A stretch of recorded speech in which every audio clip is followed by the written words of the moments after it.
बिस्मिल्लाहिर्रहमानिर्रहीम। अस्सलाम वालेकुम। Welcome to my channel. कैसे हैं आप सब? उम्मीद करती हूँ कि सब खैरियत से होंगे और सभी के घर में, सभी के आंगन में बहार के रंग बिखरे हुए होंगे। तो फ्रेंड्स, आज मैं आपके साथ कुछ गार्डनिंग की शॉपिंग शेयर करूँगी, क्योंकि जब मौसम बदलता है तो जी चाहता है कि हमारे गार्डन में जितने भी फ्लावरिंग प्लांट्स हैं वो सिमट के आ जाएँ।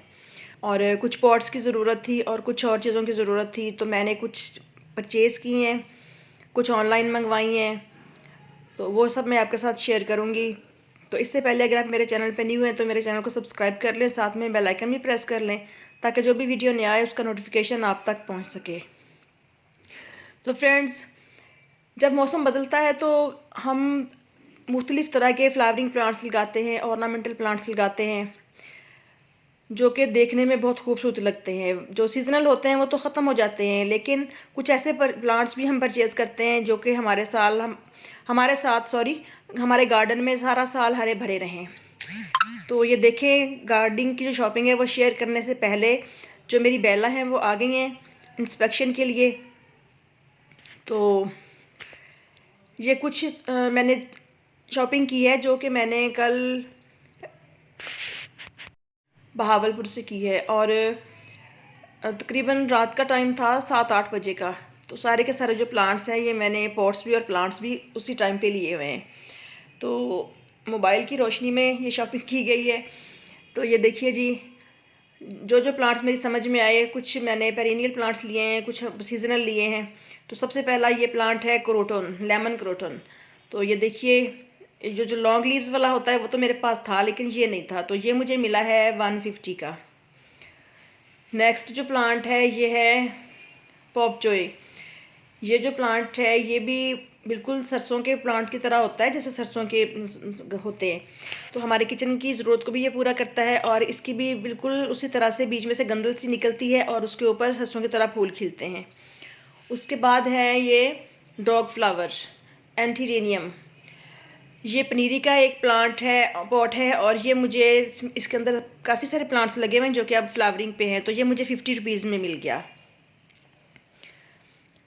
और इसमें देखें, अब जो मज़ीद बर्ड्स आ रही हैं वो कौन कौन से कलर्स की निकलेंगी। फ़िलहाल तो वाइट और पिंक कलर के फ्लावर्स इस पर निकले हुए हैं। तो मेरे पास ये पहले लास्ट टाइम भी थे। और नेक्स्ट जो है ये है रिनैनक्यूलस का प्लांट। रिनैनक्यूलस गुलाब की तरह का बहुत ही खूबसूरत फूल होता है, और ये सीजनल होते हैं। इसको राइजोम से भी ग्रो कर सकते हैं और सीड से भी। नेक्स्ट जो प्लांट्स हैं वो हैं रोज़ेज़ के। तो रोज़ेज़ के कुछ कलर मेरे पास नहीं थे, तो वो मैं लेके आई हूँ। ये वाइट रोज़ है, लास्ट टाइम मेरे पास था, लेकिन शायद वो शदीद गर्मी की वजह से ड्राई हो गया था। तो ये मुझे मिला है 100 का, क्योंकि 150 का कह रहे थे, लेकिन मैंने कहा कि मैंने ज़्यादा प्लांट्स लेने हैं, तो फिर मैंने 5 प्लांट लिए, तो मुझे 100 का एक प्लांट मिल गया। ब्लैक टाइगर लिया है, वाइट रोज़ लिया है, ऑरेंज रोज़ लिया है, और एक रेड रोज़ लिया है। तो इस तरह से बहुत ही खूबसूरत और बहुत प्यारे प्यारे से प्लांट मेरे गार्डन की रौनक बनेंगे इंशाल्लाह अब। तो आप गुलाब के प्लांट जब भी परचेज़ करें, इस बात का ध्यान रखें कि जिस स्टेम पे ग्राफ्टिंग की गई हो वो स्टेम मोटी हो, यानी कि थिक स्टेम हो। अगर बिल्कुल बारीक सी डंडी पे ग्राफ्टिंग की होती है तो ऐसे प्लांट हमारे पास फिर नहीं चलते घर आके। तो जब भी लें ये देख के और प्लांट को चेक करके लें।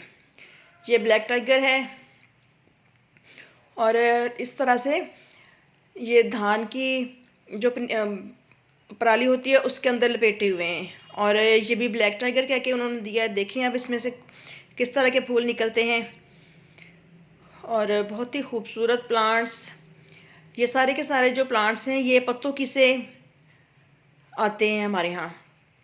और ये है लेटस का प्लांट, ये मुझे 200 में मिला है, 10 इंच के पॉट में है, और काफ़ी अच्छा और हेल्दी प्लांट था, तो मुझे बहुत ही खूबसूरत लगा, तो मैंने ये भी ले लिया। ग्रीन और पिंक और ऑफ वाइट का कम्बिनेशन बहुत ही खूबसूरत लग रहा है। ये है अफ्रीकन डेज़ी वाइट कलर का। ये देखिए कितना खूबसूरत फूल है। तो इसके इंशाल्लाह मैं सीड कलेक्ट कर लूँगी नेक्स्ट टाइम, फिर मेरे घर के सीड होंगे। तो जो प्लांट्स जो कलर मेरे पास नहीं होते, फिर मैं सीजनल के भी वही लेती हूँ और पेरिनियल के भी वही लेती हूँ।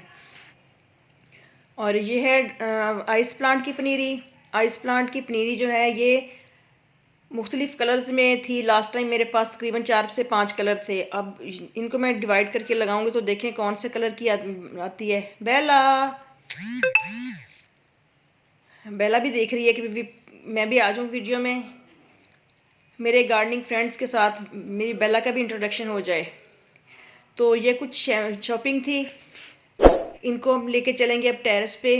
और 1-2 दिन में फिर इन प्लांट्स को मैं जो रोज़ेस के हैं उनको सेट कर दूंगी और जो पनीरियाँ हैं उनको भी डिवाइड कर दूंगी, क्योंकि अब गर्मी ज़्यादा होती जा रही है तो बहुत कम सा टाइम है इनकी फ्लावरिंग के लिए।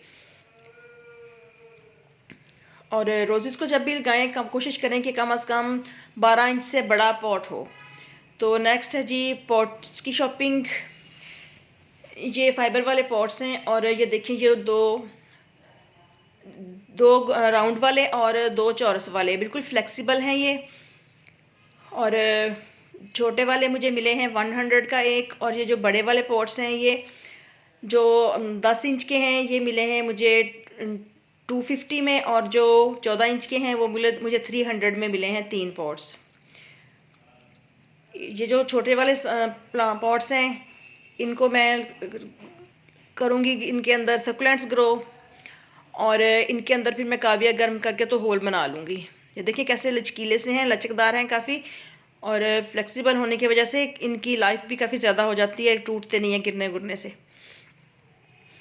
तो इनके अंदर मैं होल बना के तो फिर अपने प्लांट्स को ग्रो करूँगी। और प्लास्टिक के पॉट्स में जब भी आप कोई चीज़ ग्रो करें तो कोशिश करें कि नीचे 1 से 2 इंच तक बजरी या टूटे हुए गमलों के कंकड़ डालें या ईंट के कंकड़ डाल लें, तो फिर प्लांट्स को ओवर वाटरिंग का ख़तरा नहीं होता। और प्लास्टिक पॉट्स में अगर आप प्लांटेशन करते हैं तो फिर आपको पानी का ज़्यादा ध्यान रखना होता है, क्योंकि प्लास्टिक के पॉट्स में ज़्यादा पानी जल्दी खुश्क नहीं होता, जबकि क्ले पॉट्स में बहुत जल्द खुश्क हो जाता है। तो ये देखिए ये 2 पॉट जो है ये मेरे 10 इंच के हैं, और 2 पॉट हैं ये जो 12 इंच के, 3 पॉट 12 इंच के हैं सॉरी। और छोटे पॉट्स में सकुलेंट्स लगे हुए बहुत ही खूबसूरत लगते हैं, इसलिए बस मैंने देखा तो मेरा इन पे यूँ समझे कि दिल आ गया, मैंने सोचा कि ये लेके ही जाऊंगी इंशाल्लाह।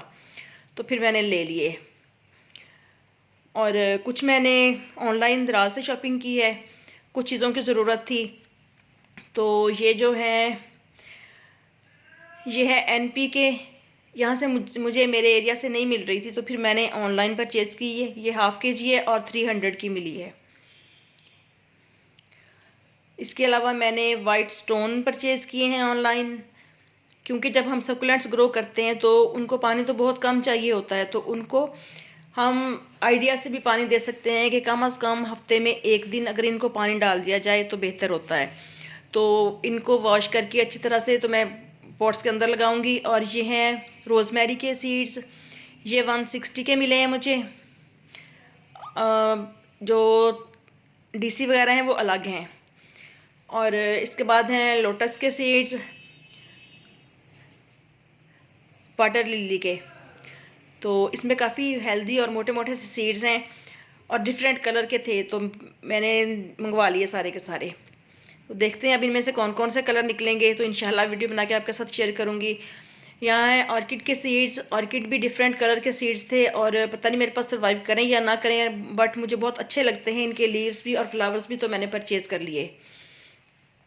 अब कुछ पॉट्स दिखाऊंगी आपको जो कि मैंने ऑनलाइन परचेज़ किए हैं और डिफरेंट कलर के हैं, क्योंकि इंडोर रखे हुए ये प्लांटर्स बहुत ही खूबसूरत लगते हैं। छोटे छोटे इन प्लांटर्स के अंदर हम अगर मनी प्लांट और इस तरह के इंडोर प्लांट्स और लगा के रखें और ऊपर से वाइट स्टोन डाले हुए हों तो बहुत ही खूबसूरत लुक लगता है।